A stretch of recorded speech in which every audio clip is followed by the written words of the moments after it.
November 19, 2001 the cannibal forum नामी website पर एक मैसेज पॉपअप होता है। ये मैसेज एक फ्रैंकी नामक अकाउंट से आया था और इस मैसेज में लिखा हुआ था कि मैं 18 से 25 साल के दरमियान एक लड़के की तलाश में हूँ। मैं तुम्हारी बॉडी पार्ट्स काटूंगा और फिर उसे पकाकर खाऊंगा। जो शख्स भी इस चीज़ के लिए सीरियस है वो मुझे मेरी ईमेल पर कॉन्टैक्ट करे और हम उसके बाद मिलकर ये सारा काम करेंगे। अब आप लोग भी ये सोच रहे होंगे कि आखिर कोई शख्स वॉलंटरीली अपनी बॉडी किसी दूसरे इंसान को कैसे दे सकता है कि वो उसे काटे और बाद में खाए। लेकिन अब जो बात मैं आपको बताने वाला हूँ वो सुन के आपको बहुत ज़्यादा सरप्राइज होगा। दरअसल बहुत दिनों बाद उसे एक मैसेज आता है जिसमें लिखा होता है आई एम रेडी। उसके बाद जो कुछ होता है वो डिटेल सुन के आपको यकीन नहीं होगा and you will get traumatised after hearing के उस इंसान ने दूसरे इंसान के साथ क्या किया। वीडियो में मजीद आगे जाने से पहले मैं आपको पहले ही बता दूं कि मैंने इस वीडियो में बहुत ज़्यादा ग्रूसम बातें की हैं। कुछ ऐसी बातें जो पढ़ते हुए मुझे भी यकीन नहीं आ रहा था कि आखिर कोई इंसान कैसे इजाज़त दे सकता है कि दूसरा इंसान उसकी बॉडी के साथ इस तरह की एक्टिविटीज़ कर सके। लेकिन ये सब कुछ रियलिटी में हुआ था।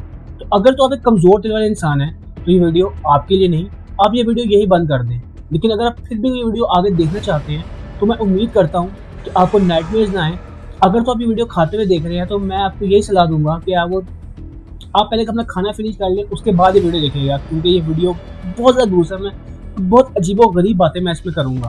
तो इस फ्रैंकी नामी अकाउंट के पीछे छुपा था आर्मिन म्यूइस, जिसे लोग द रॉटनबर्ग कैनिबल के नाम से जानते हैं। तो आखिर क्या थी आर्मिन की कहानी और कैसे उसमें ये कैनिबलिस्टिक बिहेवियर डेवलप हुआ, आज की इस वीडियो में मैं तमाम स्टोरी आपके सामने रखूँगा। तो अगर तो आपने अभी तक चैनल को सब्सक्राइब नहीं किया तो इस चैनल को कर लें सब्सक्राइब, तो मैं इसी तरह की वीडियोस लाता रहता हूँ।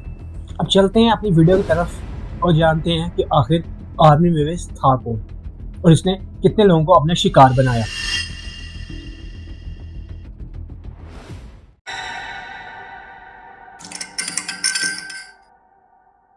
आर्मिन 1961 में जर्मनी के शहर एसन में पैदा हुआ। आर्मिन की मदर का नाम था वॉल्टर म्यूइस। उसकी माँ बहुत ज़्यादा कंट्रोलिंग और इमोशनली अब्यूसिव थी। दरअसल साइकोलॉजिस्ट के मुताबिक वो मर्दों से नफरत करती थी और आर्मिन की पूरी लाइफ अपने कंट्रोल में करना चाहती थी। एक दिन आर्मिन अपनी माँ को बगैर बताए घर से बाहर चला जाता है एक मूवी थिएटर में मूवी देखने के लिए। वो अपने दोस्त के साथ उस थिएटर में गया होता है, लेकिन जब वो रात को घर वापस आता है तो अपनी माँ को अपने कमरे में बेहोश पाता है।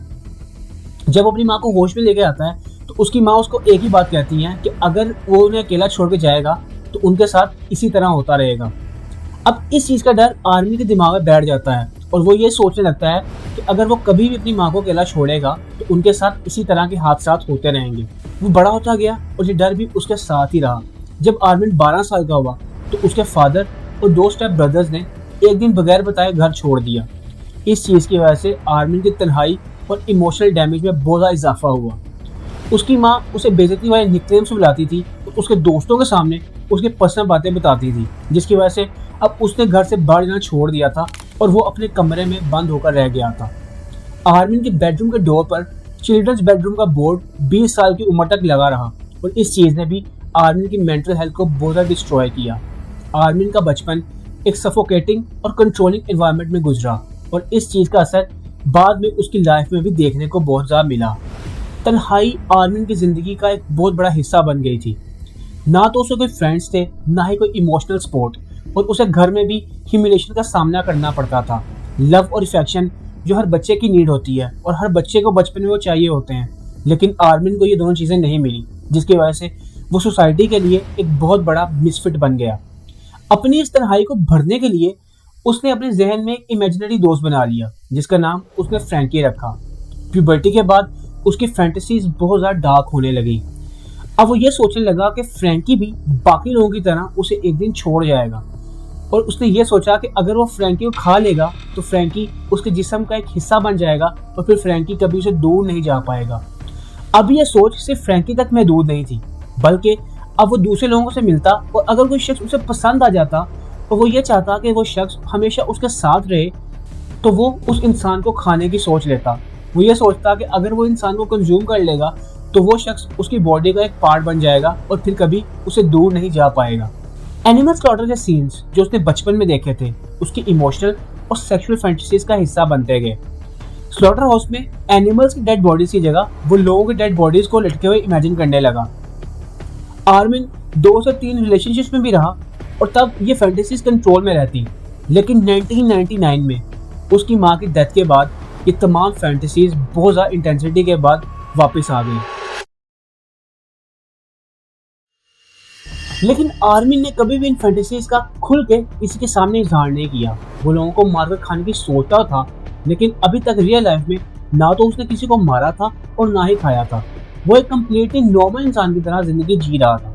और यहाँ तक कि 1981 से 1993 तक वो आर्मी में एनसीओ के तौर पर काम करता रहा।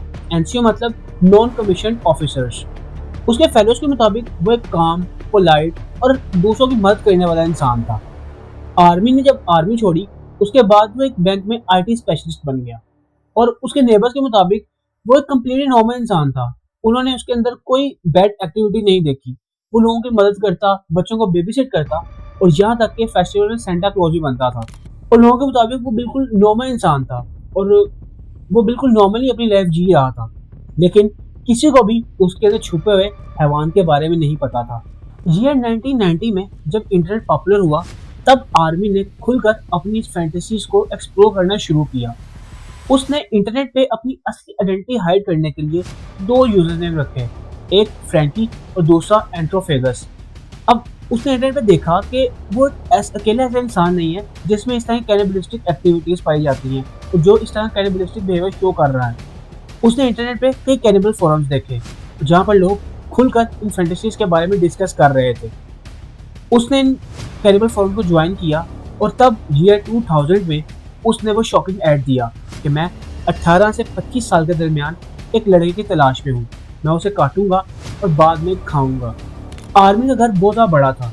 उसके घर में तकरीबन 44 रूम्स थे। उसने एक कमरे को स्लॉटर रूम में कन्वर्ट कर दिया और वहाँ पर सर्जरी के रिलेटेड तमाम इक्विपमेंट्स और बाकी सारी चीज़ें रखी जिसके थ्रू वो इजीली किसी को काट कर खा सके। अब उस एड के रिप्लाई में कई लोगों ने आर्मिन को हाँ में जवाब दिया। वो इस चीज़ के लिए राज़ी हो गए, लेकिन जब वो स्लॉटर रूम में पहुंचे तो उन्होंने लास्ट मोमेंट में इनकार कर दिया। आर्मिन किसी के साथ ज़बरदस्ती नहीं करना चाहता था।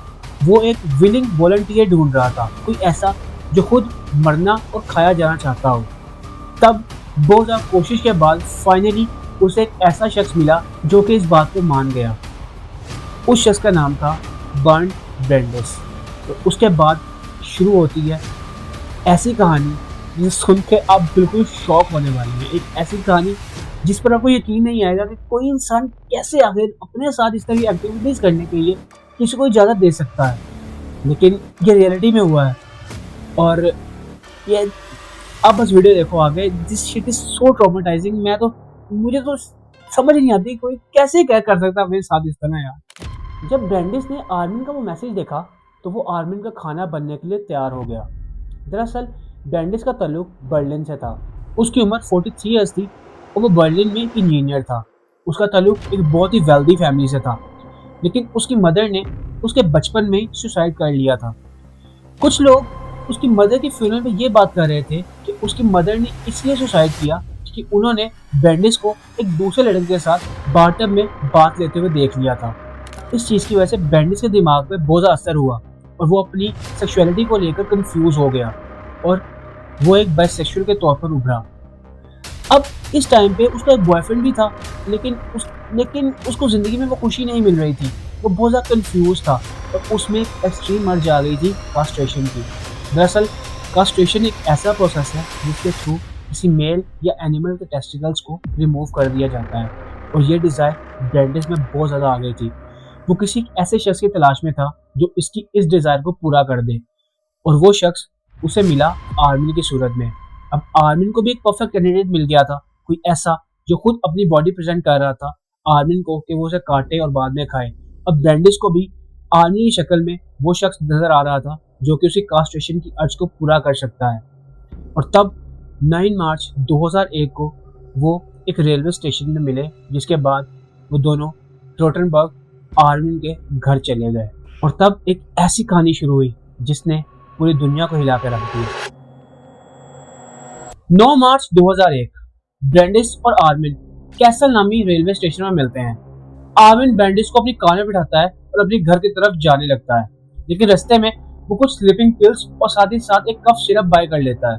अब इन दोनों चीजों का क्या इस्तेमाल होगा वो आपको वीडियो में आगे जाके पता चलेगा। घर आने पर आर्मिन और ब्रांडिस एक मैट्रेस पर घंटों कडल करते हैं और सेक्सुअली इंटीमेट होते हैं। अब आर्मी ने ये सोच रखा था कि वो ब्रांडिस के साथ कुछ हफ्ते स्पेंड करेगा, लेकिन ब्रांडिस इस चीज के लिए मना कर देता है। वो कहता है कि स्लॉटर का प्रोसेस आज ही कैरी आउट होना चाहिए। आर्मी ने भी इस बात के लिए मान जाता है और आर्मी ने तो पहले से एक स्लॉटर रूम तैयार कर रखा था। उसने उस रूम को कम्प्लीटली तौर पर रेड कलर में पेंट किया हुआ था और साथ ही साथ इस स्लॉटर के प्रोसेस को कैरी आउट करने के लिए उसने उस कमरे के अंदर 6 नाइफ्स, एक कुल्हाड़ी और साथ ही साथ एक मीट ग्राइंडर भी रखा हुआ था। और साथ ही साथ उसने ह्यूमन बॉडी को कैसे काटते हैं उसके बारे में भी एक कंप्लीट गाइड डाउनलोड और ट्रांसलेट करके रखी हुई थी। ब्रांडिस ने 20 स्लीपिंग पिल्स और साथ ही साथ एक कफ सिरप और हाफ बॉटल स्नैक्स पी ली और इस दफा इन तमाम चीजों का इफेक्ट उस पर होने लगा। वो वॉशरूम से बाहर आया तो उसने आर्मिन से कहा आई एम रेडी, और उसके बाद उसने एक बहुत ही अनयूजुअल और डिस्टर्बिंग रिक्वेस्ट की। उसने कहा कि वो चाहता है कि आर्मिन उसकी पीनस उसकी बॉडी से अलहदा कर दे, लेकिन इस काम के लिए वो किसी टूल का इस्तेमाल न करे बल्कि अपने मुंह के जरिए आर्मिन उसकी पीनस को उसकी बॉडी से अलहदा करे। आर्मिन इस चीज़ के लिए मान जाता है। वो अपने घुटनों के बल बैठता है और अपने मुंह के जरिए उसके पीनस को उसकी बॉडी से अलग करने की कोशिश करता है। वो बहुत सा ट्राई करता है लेकिन वो इस काम में कामयाब नहीं हो पाता। तब ब्रांडिस से कहता है कि वो एक शार्प नाइफ का इस्तेमाल कर ले। तब आर्मिन जो उसे 6 नाइफ्स तैयार की थी उसमें से एक नाइफ उठाता है और ब्रांडिस की पीनस को उसकी बॉडी से अलहदा कर देता है। जैसे ही वो उसकी पीनस को कट करता है खून की एक तेज धार निकलती है और ब्रांडिस डर से चीखने लगता है, लेकिन थोड़ी देर बाद वो चुप कर जाता है और आर्मिन से कहता है कि उसे वैसी दर्द महसूस नहीं हुई जैसे उसने इमेजिन किया हुआ था। उसके बाद वो लड़खड़ा कर गिर जाता है। आर्मिन उसे उठाकर डाइनिंग टेबल पर बिठाता है और उसके जख्म को बैंडेज वगैरह करता है। अब जो करने जा रहे थे वो सुन के आहब को बहुत ज़्यादा सरप्राइज होगा। उन्होंने पहले तो उस पीनस को कच्चा खाने की कोशिश की, लेकिन ब्रांडी से वो पीनस चबाई नहीं जा रही थी। अब क्योंकि उसका बहुत ज़्यादा ब्लड लॉस हो गया था और वो बहुत ज़्यादा वीक हो गया था, तो इसी वजह से शायद उससे वो पीनस चबाई नहीं जा रही थी। तब आर्मिन उस पीनस को उठाता है, किचन में जाकर एक पैन में सॉल्ट, पेपर, वाइन और गार्लिक के साथ उसे फ्राई करने लगता है। लेकिन अब की बार वो उस पीनस को कुछ ज़्यादा ही फ्राई कर देता है और वो जल जाती है। वो उसे खाने के काबिल नहीं रहती। तब वो उसके छोटे टुकड़े करता है और अपने डॉगी को खिला देता है। लेकिन अब ब्रांडिस जो अगली बात करता है वो सबसे ज़्यादा डिस्टर्बिंग थी। वो कहता है कि अगर तो वो सुबह तक सर्वाइव कर सका तो आर्मिन और ब्रांडिस उसके टेस्टिकल्स को एज अ ब्रेकफास्ट कंज्यूम कर सकते हैं। एक टेस्टिकल आर्मिन का होगा और दूसरा ब्रांडिस का। ब्लड लॉस की वजह से ब्रांडिस एक्सट्रीमली वीक हो गया था, उससे उठकर चलना भी मुश्किल हो गया था। तब आर्मिन ब्रांडिस को उठाता है और उसे गर्म बात देने के लिए बाथटब में छोड़ आता है। खुद आकर वो एक बुक रीड करने लगता है। अब ब्रांडिस उस टब में 1 घंटे तक रहता है और आर्मिन हर 15 मिनट बाद जाकर ब्रांडिस की कंडीशन चेक करता है। घंटे के बाद वो उसे वहाँ से निकालता है और स्लॉटर रूम में ले आता है। स्लॉटर रूम में वो उसे स्ट्रेचर पर रखता है और खुद वो बुक रीड करने लगता है, वो गाइड रीड करने लगता है जिसके अंदर ह्यूमन बॉडी को कैसे स्लॉटर किया जाता है वो सब कुछ लिखा होता है। ब्रांडिस उठ के वॉशरूम जाने की कोशिश करता है क्योंकि उसने यूरिन पास करना था, लेकिन जैसे ही वो स्ट्रेचर से उठता है वो वापस गिर जाता है और गिरने के बाद बेहोश हो जाता है। अब आर्मिन को लगता है कि शायद ब्रांडिस की डेथ हो गई है क्योंकि वो बिल्कुल हिलजुल नहीं रहा था और ना ही उसको सांस आ रही थी। वो काफ़ी हेजिटेशन और प्रेयर के बाद फाइनली एक नाइफ उठाता है और ब्रांडिस के गले पे वार करना स्टार्ट करता है। वो कंटिन्यूसली उसे गले को स्टैब करता है और उसे हमेशा के लिए ख़त्म कर देता है। लेकिन जब बाद में वीडियो टेप्स देखता है तो उसे पता चलता है कि जब वो ये काम कर रहा था, जब वो उसके शॉट को स्टैब कर रहा था, तब ब्रांडिस जिंदा था। जब आर्मी ने ब्रांडिस को मार दिया उसके बाद उसने उसकी बॉडी को एक मीट हुक पे लटका दिया और उसकी बॉडी के पार्ट्स करने लगा बिल्कुल वैसे ही जैसे उस गाइड में लिखे हुए थे। उसने उसकी बॉडी को छोटे छोटे पार्ट्स में कट किया और उन तमाम पार्ट्स को डिफरेंट शॉपर्स से पैक कर दिया और बाद में शॉपर्स को बेसमेंट में पड़े फ्रीजर के अंदर रख दिया। उसने उन शॉपर्स को छुपाने के लिए पिज्जा बॉक्सेस का सहारा लिया और उसने ये काम इसलिए किया था ताकि अगर कोई गलती से उसके घर आ भी जाए और उस फ्रीजर को खोल ले तो उसे वो शॉपर्स नजर आए, बस ऊपर पिज्जा बॉक्सेस नजर आए। उसके बाद उसने फ्रीजर बंद कर दिया और अपनी रोजमर्रा की जिंदगी स्टार्ट कर दी। अब उसने अगले 10 मंथ तक 44 पाउंड तक मीट कंज्यूम किया और जैसे जैसे दिन गुजर रहे थे वो मीट कम होता जा रहा था। अब आर्मिन बिल्कुल ब्रेंडिस जैसे किसी नए शख्स की तलाश में था जो वॉलंटरीली अपनी बॉडी आर्मिन को दे, और इसी वजह से उसने 2001 से 2002 तक दोबारा एड्स देना स्टार्ट कर दिए, और उसने इस टाइम फ्रेम के दौरान डिफरेंट वेबसाइट्स पर डिफरेंट एड्स दिए। अब इन एड्स के रिप्लाई में बहुत से लोगों ने आर्मिन से मुलाकातें भी की। तकरीबन 30 से 40 लोग आर्मिन से स्लॉटर मीटिंग्स के लिए मिले, लेकिन पहले लोगों को ये लगता था कि शायद वो किसी किस्म की कोई सेक्सुअल फैंटेसी है, आर्मिन से अपनी सेक्सुअल फैंटेसी पूरी करेगा और असली में किसी को मारेगा नहीं। लेकिन जैसे ही वो उसे मिलने जाते और वो देखते कि आर्मिन उन्हें मारने के लिए सीरियस है, वो डर जाते और वहाँ से भाग जाते। आर्मिन उन्हें फोर्स नहीं करता, क्योंकि मैंने जैसे को पहले बताया कि आर्मिन एक ऐसे शख्स की तलाश में था जो वॉलंटियरली अपनी बॉडी प्रेजेंट करे, और उसने आज तक किसी को फोर्स नहीं किया था ये काम करने के लिए। ऐसे बहुत से नाम थे जो वॉलंटियरली अपनी बॉडी आर्मी को देने के लिए रेडी भी हो गए थे। उनमें से एक शख्स का नाम था एंड्रियास। अब एंड्रियास जब आर्मिन से मिलने आया तो आर्मिन ने उसे एक हुक पर उल्टा लटका दिया और उसकी बॉडी में पिंस चुभाने लगा, और उसने उसकी पूरी बॉडी को नीडल से भर दिया। लेकिन बाद में वो लड़का डर गया और वो आर्मिन से माफी मांगने लगा और ये कहने लगा कि वो इस काम के लिए रेडी नहीं, वो ये काम नहीं कर सकता। आर्मी ने उसको वहां से नीचे उतारा और बाद में उन्होंने पिज्जा खाया और वो लड़का वहां से चला गया।